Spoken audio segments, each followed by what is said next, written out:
This happened when I was in college. I was 20 at the time, studying for an upcoming exam in biology. That is, until my roommate busted in my room. She wasn't yelling, but I could see she was drunk by her excitement. I rolled my eyes and sighed. I completely lost focus now. But it was okay. I kind of gotten used to her behavior. She was a party girl while I was, well, a nerd. I tried to get back on my reading tracks again, but she patted me on the back and drunkenly giggled before speaking. "Come on, Jasmine. Every time I see you, you're always reading a book." I sighed before speaking. "And every time I see you, you smell of alcohol and vomit." She frowned at me. "How about this? I'll be quiet all week if you come to this party tomorrow at 8. I wanted to say no, but then I thought about it. I mean, I do always work really hard. Besides, she won't barge in like this for the whole week? Sounds too good, I thought to myself, so I nodded and continued to read. We got ready. I hadn't dressed up in ages, so I was kind of excited. The party was loud, filled with drunk people making out, bumping, and dancing. The party was hosted in a basement-like setting, only it was much bigger and had a lot of space. I'm not going to lie, I did have a few drinks. I wasn't drunk, but I was definitely tipsy. So, as my view became tilted, this guy comes out of nowhere and has small talk with me. He was fairly attractive. He didn't seem drunk. We met and exchanged names. From what I remember, he had red dyed hair and blue eyes. He was white and about 6 feet. His name was Luke. We laughed and talked about topics like studying and books and that kind of thing. The talking went on for about a half an hour. He then said, "Hey, I'm going to get another drink. Want anything?" And I said, "Why not? I mean, I'm having fun." So later on, he came back with drinks. And the next thing I remember, we were making out in the corner of the party room. It was so quick, and then he asked me, "Want to go back to my place?" Which I politely declined. I already know what he wants. Besides, I needed to be on campus in the morning. "Come on, I promise it will be fun." I remember that he kept on trying to get me to go, but he gave up after I made it clear I wasn't interested in going to his place. He rolled his eyes angrily and gave me a paper with a number on it. "Fine. If you change your mind, give me a call." He leaned close to me and whispered against my ear. Then he walked out, and the rest of the night was a complete blank. The next day, I woke up inside my college bedroom, on my bed, next to my roommate snoring on her bed as well. As I got up to shower, a paper fell out of my pocket. It was the number, which made me remember that guy. But I had more important things now. I showered then and went to study. I remember reading my book when all of a sudden I felt dizzy. Then I woke up in the bed with police officers and nurses talking next to me. Turns out I had this dangerous allergic reaction that could only be caused from saliva or any bodily fluids that had come from decaying or rotting flesh. Which to my surprise was weird. I hadn't been kissing anyone, let alone ate anything raw. Then I remembered the guy. I told the police about the guy at the party and gave them the number he gave me. A few weeks passed and my allergies went down so I could live my life normally. I just finished my test when my phone rang. I answered it and it was the police. Turns out the guy from the party had 2 dead, decaying women's bodies inside his apartment that he ate. They must have been there for months. My heart dropped. The thought that I made out with someone who ate human flesh. Or even worse, was what if I had agreed to come to his place? I may have been one of those bodies.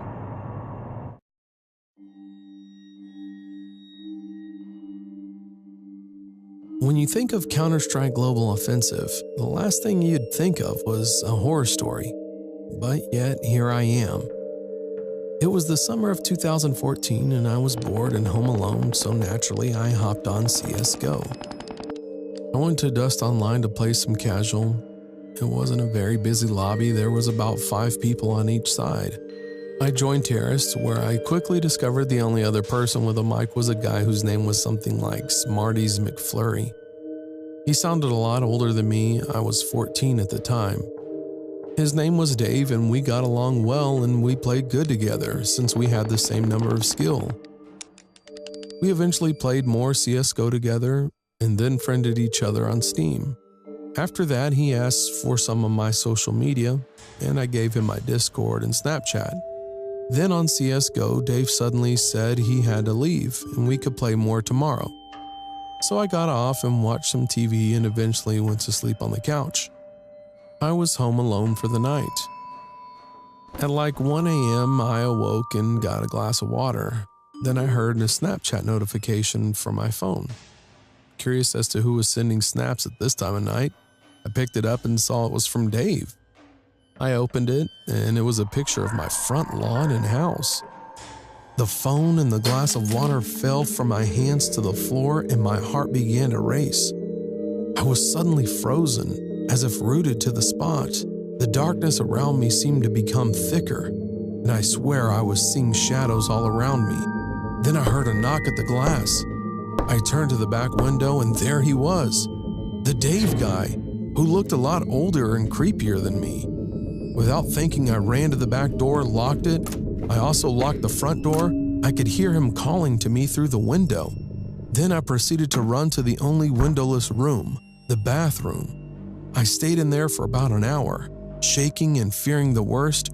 I dreaded hearing the sound of Dave calling me again, a knock at the door, or even footsteps outside. I don't know how long it was before I fell asleep. The next morning, my parents arrived home, and I hesitated to tell them about my experience. I knew they would drop shit on me, but it wasn't just that. I was questioning whether or not I was dreaming when the Dave guy appeared at my house. I knew I had not been dreaming playing CSGO with him, though. However, when I checked my phone, it was like he didn't exist. He was not on my friends list in CSGO, his Steam account was gone, his Discord was gone, and even his Snapchat was gone, all deleted. To this day, I still question my sanity about whether or not this Dave guy who I played CSGO with really existed. I know for sure we had chatted on the game, on Discord and on Snapchat, but had he really come to my house? And why were all of his online accounts deleted? I really don't know.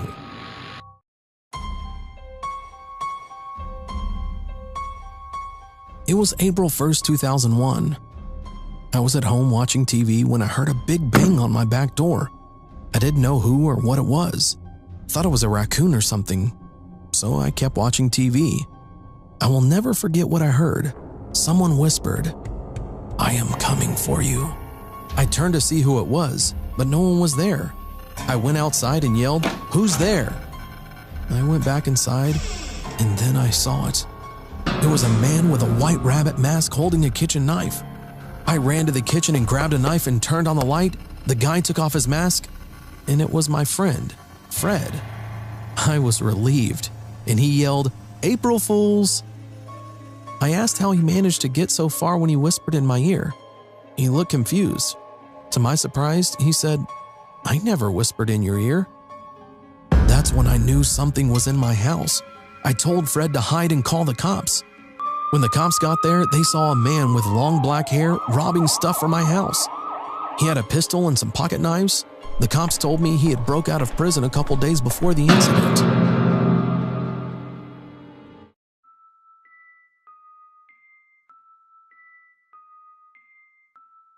Back then, my brother and I used to play with a lot of guns, especially water guns. One night, we got our flashlights and pretended we were the police. It was around 10 p.m. We were in the backyard with my brother's friend playing when we saw a tall black guy. We were just staring at him. I don't know who he was or why he was there. Then he suddenly said, "Hey, can I play with you?" "Bitch, please," my brother said. Then the tall guy seemed to go into a strange position and smiled at us creepily. I was so scared, so I aimed my gun at the guy when my flashlight lit up the face of the man. I will never forget what I saw. There was a big X on the middle of his forehead, and the guy was eating a piece of glass, literally eating it and bleeding. We didn't know what to do while we ran back into the house. My brother's friend jumped outside the fence and he didn't come back. We were standing near the window and my brother told me to call Mom and Dad. When I called my mom, I heard a loud smash coming from the big window on the front door.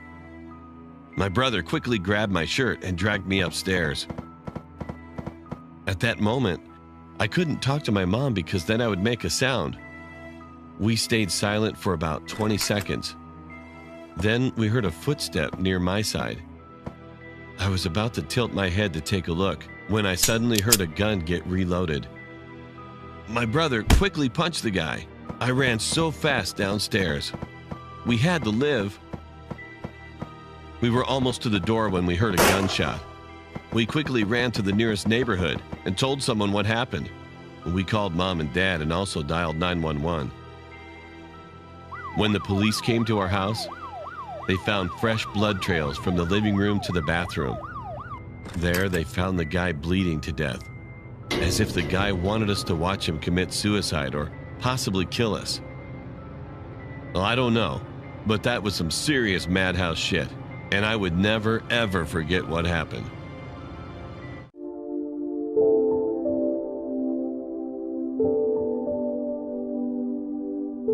One day I felt bored, and then I went on a dating app. I hoped I could find a good match.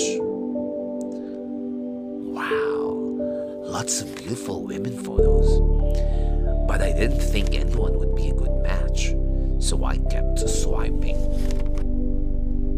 Suddenly, one photo caught my attention. I thought she was pretty, and it seemed like we'd match. So I tapped twice. And we matched. I was so happy. And then I said hi. It's almost dark, and I was still waiting for her reply. Suddenly, I got a message from her.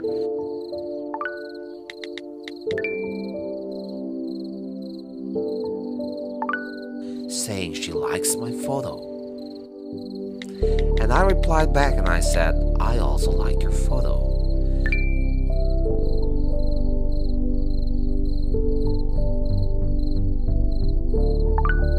It's a little bit weird, but it felt like we knew each other for a long time. To my surprise, she asked me to come over. I thought it was so fast, but I said yes anyway. She shared her location with me, but it's so weird, her place was too far from the city center. There weren't many houses along the way. Finally, I arrived at her place. Her house was dark and old. At this point, it began to feel strange. I tried to call her, but she didn't pick up. But suddenly, her house lit up. Then I got out of the car.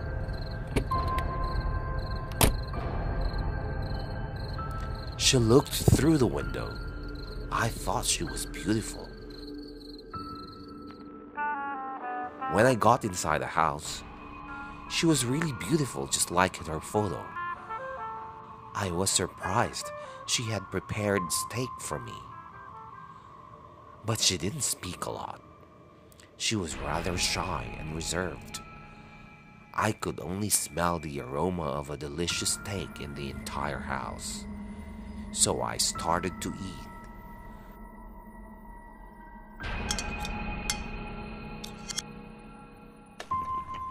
But something felt strange. The meat tasted different. She just gave me a cold smile, so I just kept eating. I chewed my food quietly. I knew something's wrong with the food, but I still tried to swallow. At this point, I knew that it wasn't a usual steak, so I ripped through it. I saw fresh blood dripping. The meat was very raw. I asked what kind of meat it was. And she laughed. I started feeling dizzy. I didn't know what happened next.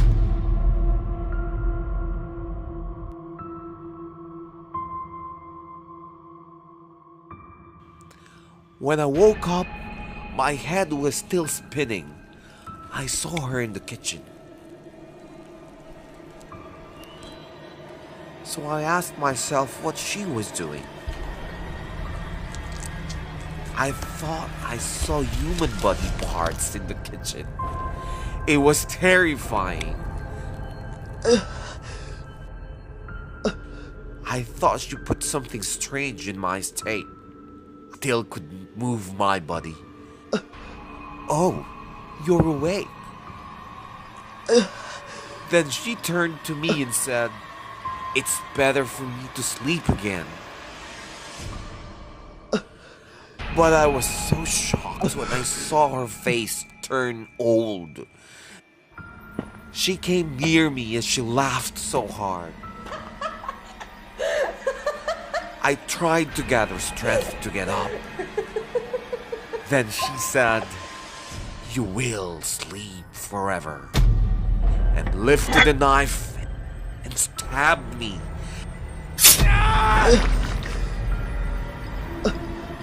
The knife cut through my chest. It was so painful. And she tried to do it again and said, "You will die." I had to fight back. With all my strength, I stood up and pushed her away.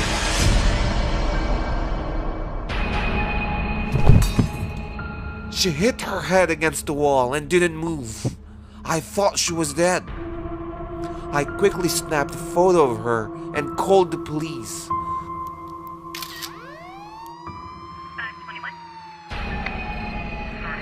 When the police came, I explained what happened, and they started to search the house. But they couldn't find her body. I was so confused as to how she could disappear. I felt more scared than ever. As the police saved me from one hell of a date night, I told myself I'd never meet anyone on a dating app again.